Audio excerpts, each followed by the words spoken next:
اور اپنی بیوی کو بھی جھنجھوڑتا ہے، لیکن نیند کے غلبے کی وجہ سے وہ اٹھ نہیں پاتی۔ خیر یہ چلا جاتا ہے، وضو کرتا ہے، واپس آتے ہوئے چلو میں تھوڑا سا پانی لیے آتا ہے اور اپنی بیوی کے اوپر چھڑک دیتا ہے تو وہ بھی اٹھ جاتی ہے، اور یہ مصلی بچھا کے نماز پڑھنے لگ جاتا ہے، اللہ کے حضور سجدہ ریزیاں کرتا ہے، اور وہ بھی جلدی سے وضو کر کے اس مصلی کے ساتھ مصلی بچھا کے خاتون بھی نماز پڑھنے لگ جاتی ہے۔ تہجد کے سجدے ہیں، سحری کے لمحے ہیں، رات کی تاریکیاں ہیں، کوئی دیکھنے والا نہیں ہے، دو مصلی بچھے ہیں، ایک پہ شوہر کھڑا ہے، ایک مصلی پہ بیوی کھڑی ہے، رب کی دہلیز کا نوکر اور اس کی چوکھٹ کی باندی دونوں سجدہ ریز ہیں۔ حدیث میں آتا ہے جب یہ سجدے کر رہے ہوتے ہیں اللہ دیکھ کے مسکرا رہا ہوتا ہے، اپنی شان کے مطابق مسکرا رہا ہوتا ہے کہ دیکھو میرا بندہ اور میری بندی میرے لیے سجدے کر رہے ہیں، پھر کتنی رحمتیں برستی ہیں، کتنی کرم نوازیاں ہوتی ہیں۔ ذرا اپنی سحریوں کا آغاز سجدوں سے کرو، پھر آپ کو کسی بابے کے پاس نہیں جانا پڑے گا کہ جن آ گیا، بھوت آ گیا، ہمارے گھر میں سایہ ہو گیا، بدروحوں کا اثر ہو گیا، کسی نے تعویذ ڈال دیے، جادو کر دیا، ٹونا کر دیا۔ تہجد کے سجدوں سے اپنے مسلوں کو آباد تو کر کے دیکھو، تمہارے گھر پہ چھم چھم رحمتوں کا نزول ہوگا، کرم نوازیاں اتریں گی تمہارے گھر کے اندر، انوار برسیں گے۔ آؤ اس کی چوکھٹ پہ آؤ، اس کی کرم نوازیوں کے رنگ دیکھو کہ وہ کتنے کرم نوازیاں کرتا ہے، پھر رزق کے دروازے بھی کھلیں گے تمہارے لیے، رحمتوں کے دروازے بھی کھلیں گے، سکون اور طمانینت کے دروازے بھی کھلیں گے، اندر سے روشنی پھوٹے گی۔ تو کہا ہر جان یہ دیکھے اس نے آنے والے کل کے لیے آگے کیا بھیجا ہے۔ پھر کہا واتقوا اللہ، اور اللہ سے ڈر جاؤ۔ پھر دوبارہ وہی تلقین کی، پھر ارشاد فرما ان اللہ خبیر بما تعملون، جو تم کرتے ہو تمہارا رب اس سے باخبر ہے، تم اس کی نگاہوں سے پوشیدہ نہیں ہو۔ آج کہیں لکھا ہوتا نا خبردار کیمرے کی آنکھ دیکھ رہی ہے، تو لوگ سیدھے ہو کے بیٹھ جاتے ہیں، کیمرے کی آنکھ دیکھ رہی ہے۔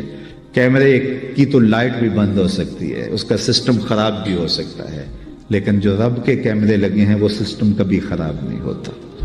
کیمرے کی ایک رینج ہے، اس سے آگے نہیں دیکھ پاتا، لیکن مالک کی شان کے ارا زبیبا نملۃ السودا، کالی رات کے اندھیرے میں، کالے پہاڑوں کے سلسلے میں، گہری غار کے اندر چیونٹیوں کے عمیق سوراخ میں جب چیونٹی چلتی ہے تو اس کے ننھے مہین قدموں سے سینہ سنگ کے اوپر جو وہمی اور گمانی لکیر بنتی ہے، تمہارا رب اس کو یوں دیکھتا ہے جس طرح دیوار چین کو دیکھتا ہے۔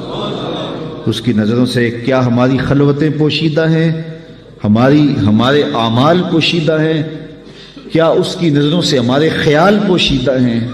دروازہ مقفل کر کے اگر ہم گناہ کریں گے تو کیا مالک سے پوشیدہ ہوں گے؟ لوگوں سے تو پوشیدہ ہیں لیکن مالک سے پوشیدہ نہیں ہے۔ یہ عقیدہ جم جائے تو بند کوٹری میں بھی جرم نہیں ہو سکتا۔ آپ دیکھتے نہیں ہیں کہ جب دروازے مقفل کر کے بت کے اوپر بھی موٹا کھیس ڈال کے زلیخا بولی ہے تا لگ یوسف اب تو آ جاؤ، اب تو کوئی نہیں دیکھ رہا، تو جناب یوسف نے کہا کالا معاذ اللہ، میں اللہ کی پناہ میں آتا ہوں، تو اپنے اس بے جان بت اور مجسمے سے بھی حیا کرتی ہے اور اس کے اوپر بھی جو دیکھ نہیں سکتا پردہ ڈال لیا ہے، اور میں اس سے حیا نہ کروں جو ساتویں کوٹلی میں بھی دیکھتا ہے۔ پھر اتنی روشنیاں برستی ہیں کہ گناہ کا تصور بھی محال ہوتا ہے، اور یوسف بھاگتے ہیں تو اللہ دروازے کو شادہ کرتا چلا جاتا ہے۔ تو آؤ تو سی اس چوکھٹ پہ، تو وہ تو بند کمروں کے ماحول دیکھتا ہے، اس سے تو کوئی چیز پوشیدہ نہیں ہے۔ یہ یقین اتر جائے، روح میں جم جائے تو پھر زندگی سنور جاتی ہے۔ اور میں آپ کو ایک اور بات عرض کرنا چاہتا ہوں کہ بطور سنی آپ تو یہ بھی عقیدہ رکھتے ہیں کہ رسول کریم کی نگاہوں سے کچھ پوشیدہ نہیں ہے، تو کیا یہ عقیدہ 3 گھنٹے کے مناظرے کے لیے رکھا ہوا ہے کہ عمل پہ بھی اس کا کوئی اثر ہے؟ اگر عمل پہ کوئی اثر ہے تو پھر بند خلوت کدے میں بھی جرم کرتے شرم آئے کہ رسول اللہ کی نگاہوں سے تو کچھ پوشیدہ نہیں ہے۔ پھر ہماری خلوتیں جو ہے وہ پاک ہو جائیں، ہماری جلوتیں پاک ہو جائیں، ہم رسول اللہ کی نگاہوں سے بھی پوشیدہ نہیں رہ سکتے۔ ان کی نگاہیں دوربین بھی دیکھتی ہے، ہمارے رب کی نگاہیں بھی دیکھتی ہیں، حضور اللہ کی عطا سے دیکھتے ہیں۔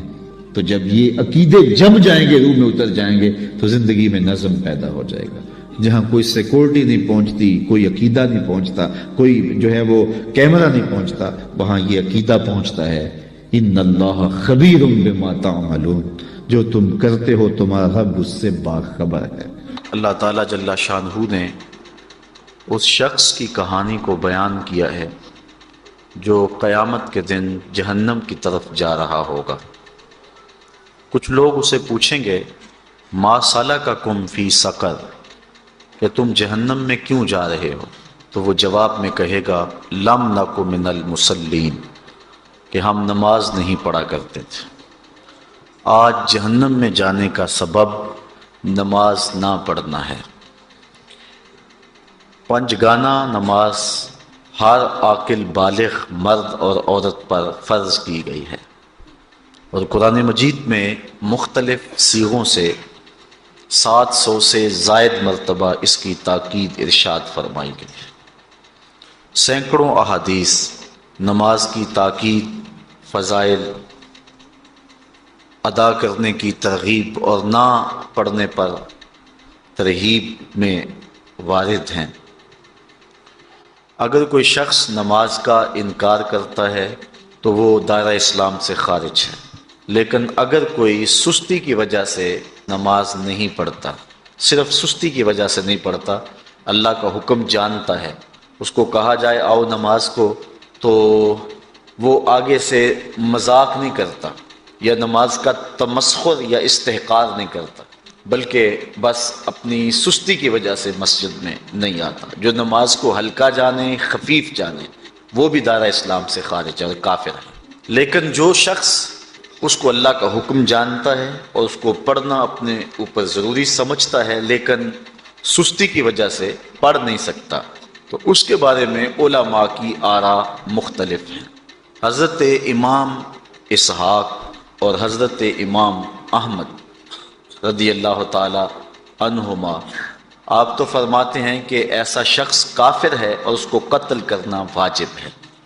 حضرت امام مالک کا قول ہے کہ، اور امام شافعی کا بھی یہی قول ہے، وہ بھی کہتے ہیں کہ اس کو قتل کیا جائے گا اور بطور حد قتل کیا جائے گا۔ حضرت امام اعظم امام ابو حنیفہ علیہ رحمہ آپ فرماتے ہیں کہ بے نمازی کو قتل نہیں کیا جائے گا، بلکہ اس پر تعزیر نافذ ہوگی۔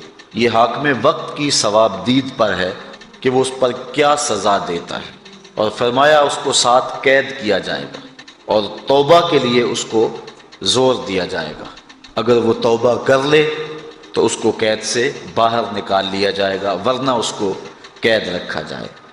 صحابہ کہتے ہیں کہ ہم کسی عمل کے تارک کو کافر نہیں سمجھتے تھے سوائے نماز کے تارک کے، اور آقا کریم علیہ السلام کا ایک فرمان ہے من ترک الصلاۃ متعمدا فقد کفر جہارا، جس نے جان بوجھ کے نماز چھوڑی اس نے اعلانیہ کفر کیا۔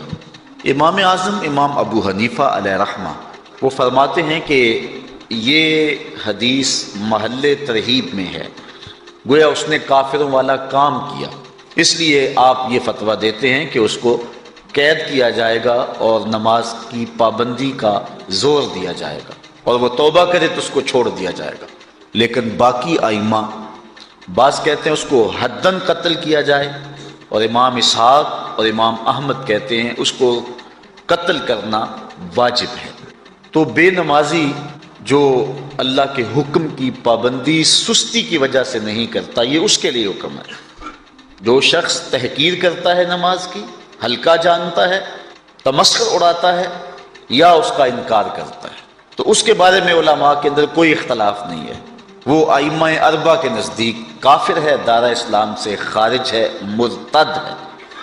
لیکن سستی کی وجہ سے نماز نہ پڑھنے والا، اس کے بارے میں علماء کا یہ موقف ہے۔ حضرت غوث اعظم الشیخ سید عبد القادر جیلانی علیہ رحمہ آپ فرماتے ہیں کہ بے نمازی کو مسلمانوں کے قبرستان میں دفن نہ کرو۔ حضرت سلطان باہو علیہ رحمہ آپ کا قول ہے کہ بے نمازی سے خنزیر بھی پناہ مانگتا ہے۔ حضرت شیخ سعدی شیرازی فرماتے ہیں بے نمازی کو قرض نہ دو، جو اللہ کا قرضہ ادا نہیں کرتا تمہارا قرض کیسے لٹائے گا۔ اب آئیے ہم حضور علیہ السلام کے فرامین دیکھتے ہیں اس حوالے سے۔ حضرت جابر بن عبداللہ انصاری رضی اللہ تعالی عنہ سے مروی ایک روایت جس کو امام ابو داؤد نے روایت کیا امام نسائی نے روایت کیا، دیگر محدثین نے روایت کیا۔ آقا کریم نے ارشاد فرمایا بین الرجل و بین الکفر ترک الصلاۃ، آدمی اور کفر کے درمیان ترک صلاۃ ہے، یعنی بندہ مومن اور بندہ کافر کے درمیان ترک صلاۃ ہے۔ جو نماز پڑھتا ہے وہ مومن ہے، اور جو نماز نہیں پڑھتا تو وہ کافروں والا کام کرتا ہے، یا دیگر ائمہ کے نزدیک وہ کافر ہے۔ یہ ترہیباً نہیں بلکہ یہ حکم ہے۔ اور حضرت نبی رحمت صلی اللہ علیہ وسلم کا ایک دوسرا فرمان ان الفاظ کے ساتھ ہے بین الرجل و بین الشرک والکفر ترک الصلاۃ، شرک و کفر اور بندہ مومن کے درمیان نماز ترک کرنا ہے۔ حضرت امام ابن ماجہ نے ان الفاظ کے ساتھ روایت کو نقل کیا ہے بین الکفر والایمان ترک الصلاۃ، ایمان اور کفر کے درمیان نماز کا ترک کرنا ہے۔ اور آقا کریم علیہ السلام کا وہ فرمان جو حضرت انس سے مروی ہے، جس کو طبرانی نے اپنی موجم میں لکھا، بھی آپ کے سامنے میں نے رکھا، کہ حضور نے فرمایا من ترک الصلاۃ متعمدا فقد کفر جہارا، جس نے جان بوجھ کے نماز چھوڑی اس نے اعلانیہ کفر کیا۔ حضرت ابو ہریرہ رضی اللہ تعالی عنہ سے ایک روایت ہے کہ وہ فرماتے ہیں لا سہم فی الاسلام لمن لا صلاۃ ولا صلاۃ لمن لا وضوء لہ، کہ اس شخص کا اسلام میں کوئی حصہ نہیں ہے جو نماز نہیں پڑھتا، اور اس شخص کا نماز میں کوئی حصہ نہیں ہے جو وضو نہیں کرتا۔ وضو کے بغیر نماز نہیں ہوتی، اور نماز کے بغیر اسلام نہیں ہوتا۔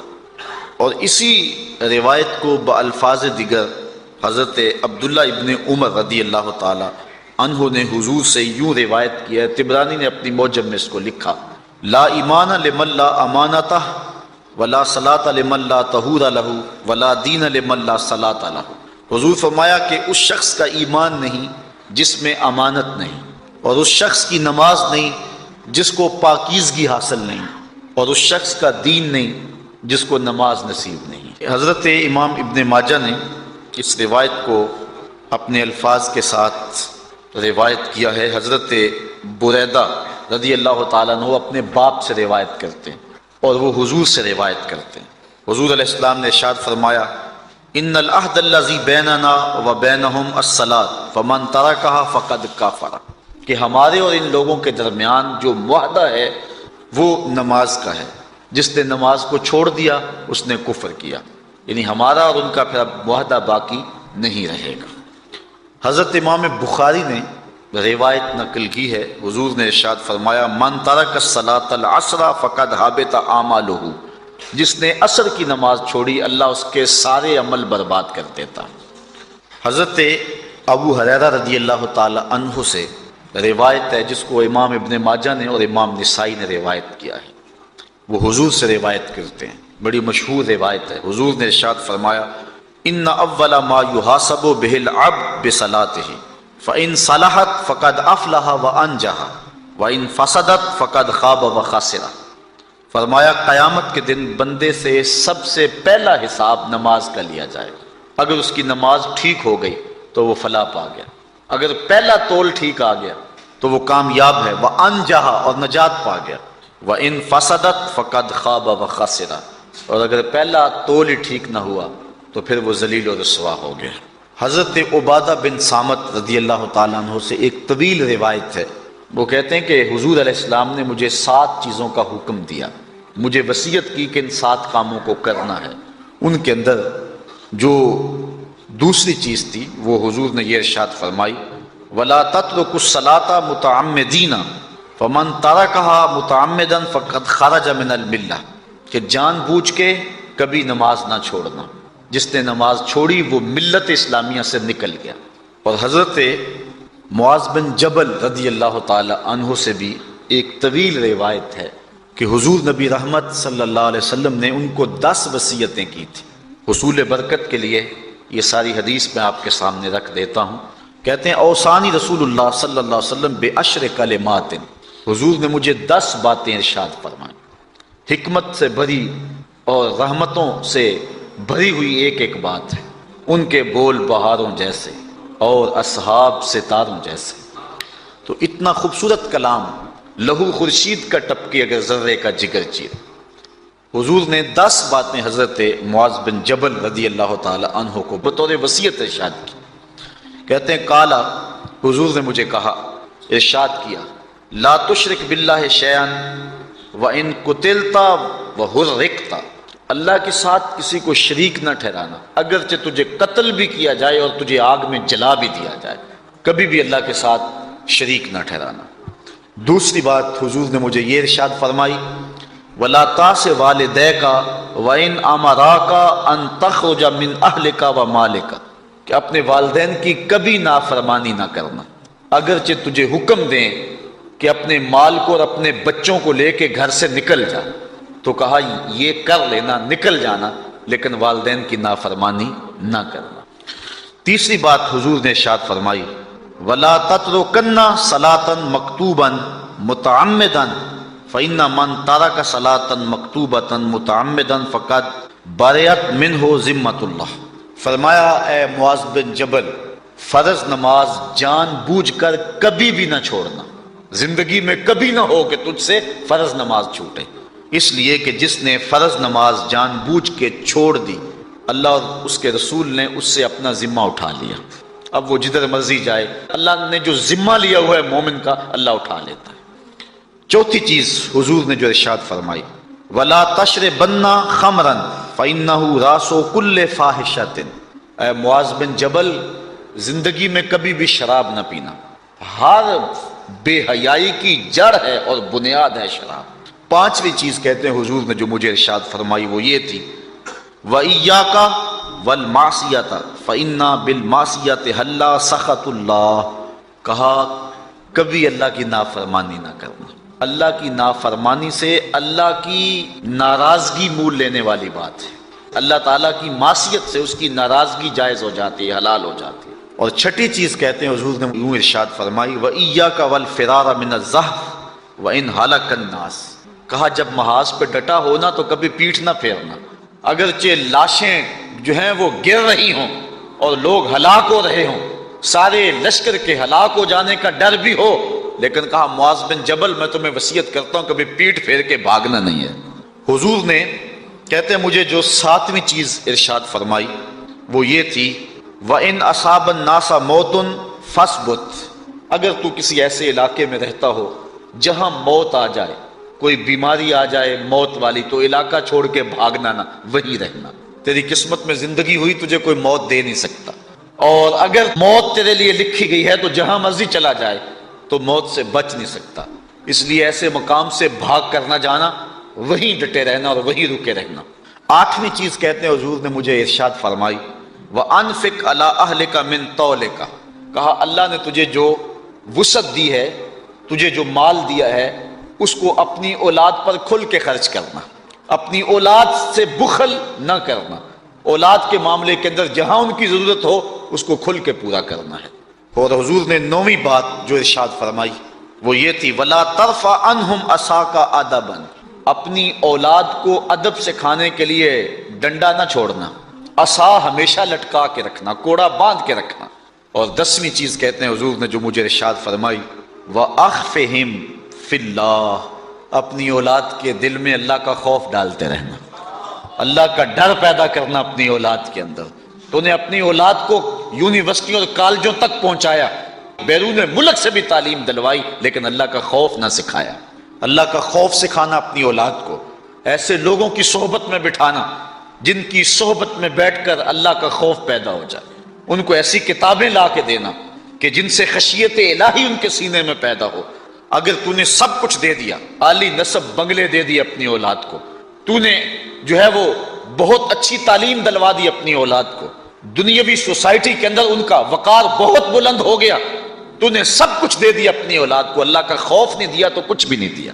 تو حضور نے جو 10ویں وصیت حضرت معاذ بن جبل کو کی وہ یہ ہے کہ انہیں اللہ سے ڈراتے رہنا، اللہ تعالیٰ کا خوف، ان کی خشیت ان کے سینے میں پیدا کرنا. اللہ اکبر. حضور کا ایک اور فرمان سنیے. حضور نے فرمایا کہ جو شخص نماز چھوڑتا ہے، ایک طویل حدیث ہے جس کا یہ حصہ ہے، وَقَانَ يَوْمَ الْقِيَامَةِ مَعَ قَارُونَ وَفِرْعَوْنَ وَحَامَانَ وَأُبَيِّ بْنِ خَلَف. جو نماز ترک کرتا ہے قیامت کے دن قارون کے ساتھ، فرعون کے ساتھ، حامان کے ساتھ اور ابی ابن خلف کے ساتھ کھڑا کر دیا جائے گا۔ جس صف میں اللہ کے دشمن کھڑے ہوئے ہوں گے، بے نوازی کو بھی اس صف میں کھڑا کر دیا جائے گا۔ کتنی رسوائی، کتنی ذلت ہے۔ کوئی بندہ یہ گوارا کرتا ہے کہ مجھے اس صف میں کھڑا کر دیا جائے جس میں دشمنان خدا کھڑے ہوں، دشمنان رسول کھڑے ہوں، میری کوئی بہن، میری کوئی بیٹی کیا یہ گوارا کر سکتی ہے کہ اس کو حضور پہ کانٹے پھینکنے والی ام جمیل کے ساتھ کھڑا کر دیا جائے، اس کو حضور کو اذیت دینے والی عورتوں کے ساتھ کھڑا کر دیا جائے؟ نہ میری کوئی بہن اور نہ کوئی میری ماں اس بات کو گوارا کرتی۔ تو جب ہم یہ گوارا نہیں کرتے تو پھر ہمیں عزم کرنا چاہیے کہ آج کے بعد نماز نہیں چھوڑنی ہے۔